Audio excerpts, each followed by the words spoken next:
অসহযোগিতার অভিযোগ মেখলিগঞ্জ পুরপ্রধানের বিরুদ্ধে অনাস্থা 7 কাউন্সিলরের।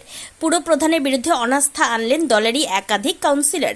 ঘটনাটি কোচবিহার জেলার মেখলিগঞ্জ পুরসভার 9 ওয়ার্ড বিশিষ্ট এই পুরসভার 7 কাউন্সিলর চেয়ারম্যানের বিপক্ষে।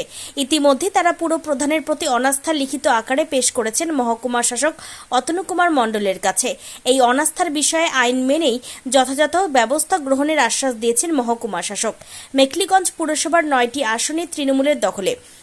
এই পুরসভার পুরপ্রধান কেশব দাস তার বিরুদ্ধে অনাস্থা এনেছেন পুরসভার 1 নম্বর ওয়ার্ডের কাউন্সিলর কৃষ্ণা বর্মন, 2 নম্বর ওয়ার্ডের কাউন্সিলর ভারতী বর্মন, 3 নম্বর ওয়ার্ডের কাউন্সিলর বাবলু বর্মন, 4 নম্বর ওয়ার্ডের কাউন্সিলর রঞ্জিত রায়, 5 নম্বর ওয়ার্ডের কাউন্সিলর সোমা ভৌমিক, 7 নম্বর ওয়ার্ডের কাউন্সিলর প্রভাত পাটনি এবং 8 নম্বর ওয়ার্ডের কাউন্সিলর দুলাল দাস। এদিন বিকেলে মহকুমা শাসকের দপ্তরে গিয়ে নিজেদের অনাস্থার কথা জানিয়ে এসেছেন। আমি 2 নম্বর ওয়ার্ডের কাউন্সিলর ভারতী বর্মন। আমাদের মূলত যে অনাস্থা যে কারণে আনা, আমাদের চেয়ারম্যান পাবলিক হ্যারাসড করেন, এত এই হ্যারাসমেন্টের বিরুদ্ধেই আমরা মূলত সোচ্চার। এছাড়াও আমরা বিভিন্ন রকম যে সিদ্ধান্ত নেওয়া হয় পৌরসভায়, সেগুলোর ব্যাপারে আমরা পুরোপুরি অন্ধকারে থাকি, বলতে কি আমরা কিছুই জানি না। তো এই ক্ষোভগুলো তো আমাদের আছেই, যার কারণে আমরা অনাস্থা এনেছি। আমি মেখলিগঞ্জ মিউনিসিপ্যালিটির 1 নম্বর ওয়ার্ডের কাউন্সিলর কৃষ্ণা বর্মন। আজকে আমরা চেয়ারম্যানের কিছু খারাপ কাজের জন্য, যেমন ধরেন যে আমাদের পাবলিক হয়রানি এবং আমাদের কাউন্সিলরদের অন্ধকারে রেখে উনি কাজ করছেন, তাই আমরা এই যে মেখলিগঞ্জ মিউনিসিপ্যালিটির 9টা ওয়ার্ডের মধ্যে আমরা 8 জন কাউন্সিলর মিলে ওনার বিরুদ্ধে অনাস্থা করেছি। দুলাল দাস 8 নম্বর ওয়ার্ডের কাউন্সিলর। দীর্ঘ 2.5 বছর ধরে চেয়ারম্যানের ওই কী বলে এটাকে, মানে জঘন্য কতগুলো নীতির বিরুদ্ধে আমরা, মানে আমি বিশেষ করে আমি মানে হয়ে গেছি আর কি। কী বলে এটাকে বলা হয় যে অসহ্য যন্ত্রণা সহ্য করতে বর্তমানে। যত কিছুই আমি বলি, প্রত্যেকটা বিওসিতে আমার ওনার সঙ্গে ঝগড়া লাগে। উনি ওনার নীতিতে সচল থেকে দেয় সবসময়ের জন্য। আমি যে কাউন্সিলর একজন, আমার যে কতগুলো দাবি বা আলোচনা কোনোরকম পাত্তা দেয় না। এমনকি গরিব লোককেও হয়রানি করে বারবার, বিশেষ করে রেসিডেন্স সার্টিফিকেট, ইনকাম সার্টিফিকেট, এগুলোর জন্য কত রকম হয়রানি হইতে হয়, বিশেষ তিরপালের জন্য। এই জন্যই অভক্তি আসার ফলে 2.5 বছর দেখলাম, দেখার পরে এখন আর ইচ্ছা নেই। ওই জন্য যদি চেয়ারম্যান ইস্তফা না দেয়, দিবে না, জন্যই আজকে আমরা এই অনাস্থায় সই করছি। পৌরসভার 5 নম্বর ওয়ার্ডের কাউন্সিলর সোমা ভৌমিক আমার নাম। আজকে আমরা আমাদের যে চেয়ারম্যান কেশবচন্দ্র দাসের বিরুদ্ধে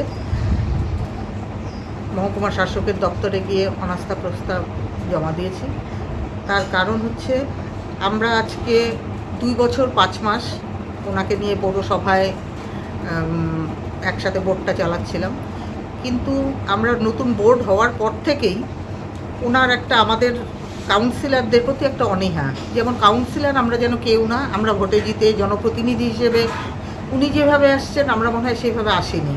ওনার একটা ভাব ছিল যে উনি মনে হয় পরীক্ষা দিয়ে চেয়ারম্যান হয়েছেন, আর আমরা খুব সাধারণ মানুষ। তাই এই যে অসহযোগিতা, আজকে আমাদের অন্ধকারে রেখে অনেক কিছু কাজকর্মের মধ্যে ওনার সম্মতি দিয়ে নিয়ে এসে সব কাজকর্ম হয়ে গেছে, আমরা সেগুলো জানি না। তারপর মানুষের পরিষেবা দেওয়ার জন্যই আমরা বিভিন্ন ওয়ার্ড থেকেই কিন্তু কাউন্সিলর নির্বাচিত হই। আজকে সেই যে সেই পরিষেবা নিতে এসে মানুষ যে হয়রানি হচ্ছে, তারপর আমরা যখন ওয়ার্ডে যাই তখন সেই কথাগুলো আমাদের কাছে শুনতে হয় যে আমরা পরিষেবা দিতে তোমরা ব্যর্থ হচ্ছ, তোমাদের আমরা ভোট দিয়ে নির্বাচিত করছি কিসের জন্য, আমরা পৌরসভায় গিয়ে যদি এত হয়রানি হতে হয় আমাদের। মানুষের কাছে এই যে একটা জঘন্য বার্তা পৌঁছে গেছে, তার ফলাফল আমাদের দলের প্রতিও আসছে এবং আমাদের কাছেও মানুষের একটা অনীহা প্রকাশ। এই সব কারণে আমরা বিরক্ত হয়ে অনেক দিন থেকেই আমরা বিভিন্ন জায়গায় বিভিন্নভাবে বিভিন্ন সোর্সে যোগাযোগ করছি, কিন্তু এটা নিয়ে কোনো সুরাহা হয়নি। এখন শেষ পর্যায়ে আমাদের অনাস্থা প্রস্তাব আনতে আমরা বাধ্য হয়েছি। নমস্কার, আমি 4 নম্বর ওয়ার্ডের কাউন্সিলর। আমার নাম রঞ্জিত রায়। আমি ছাত্র রাজনীতি থেকে, ঠিকই বলেছেন, ছাত্র রাজনীতি করে আজকে পরেশ কাকু শ্রদ্ধেয় আমার রাজনীতি গুরু, এবং আজকে আমি তৃণমূল কংগ্রেসের এক ঘনিষ্ঠ সৈনিক। আমি সাধারণ মানুষের আশীর্বাদ নিয়ে এসেছি পৌরসভার কাউন্সিলর। আজকে সাধারণ মানুষের জন্য কাজ করব বলে অনেক আশা আকাঙ্ক্ষা নিয়ে এসেছি। আজকে কাজ করতে গিয়ে আমাদের যে পৌরপিতা আছে ওনাকে আমি অনেকবার চেষ্টা করেছি সঠিকভাবে বোঝানোর, কিন্তু দেখছি উনি এক জেদি মনোভাব নিয়ে থাকেন, আমাদের কাউন্সিলরদের মতামতকে উনি পোষণ করেন না। এবং আমরা যে পরিষেবাগুলো চাই সেই পরিষেবার ক্ষেত্রে সাধারণ মানুষকে প্রচুর হয়রানি করা হয়। আজকে মানুষদের যে হয়রানি করা হয় সেই বিষয়গুলো আমরা জানাই, কিন্তু উনি তবুও সেই বিষয়ের থেকে সরে আসেন না। আমরা আজকে সমস্ত কাউন্সিলররা যে সিদ্ধান্ত নিয়েছে সেই সিদ্ধান্তে আমিও কাউন্সিলরদের সাথে একমত, এবং আমরা সেই জন্যই আজকে অনাস্থার দিকে এগোচ্ছি। এবং পার্টির প্রতি আমরা আস্থা রাখি, পার্টির প্রতি আমরা ভালোবাসা শ্রদ্ধা আমাদের আছে, কিন্তু আমরা শুধু ব্যক্তিগতভাবে এই চেয়ারম্যানের প্রতি আমাদের একটা ক্ষোভ। Bureau report, PB news. উন্নত মানের মার্বেল, টাইলস, স্যানিটারি ও হার্ডওয়্যার দ্রব্যের সুলভ মূল্যের বিক্রয়ের একমাত্র প্রতিষ্ঠান Ruby marble and Traders, Hatu Dewan, Katwa road, Purba Bardhaman. Branded company Qadiriya মাল আমার আছে, মেগা আছে, এক্সোরো আছে, সোয়ানি আছে।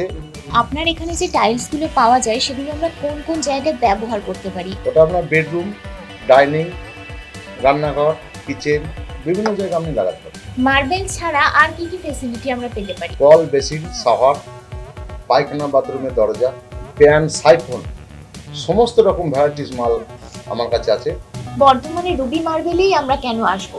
অল্প মার্জিনে আমি মাল খুব কম রেটে বিক্রি করছি, কম মার্জিনে ছাড়ছি, সেটা রুবি মার্বেলই দিতে পারে।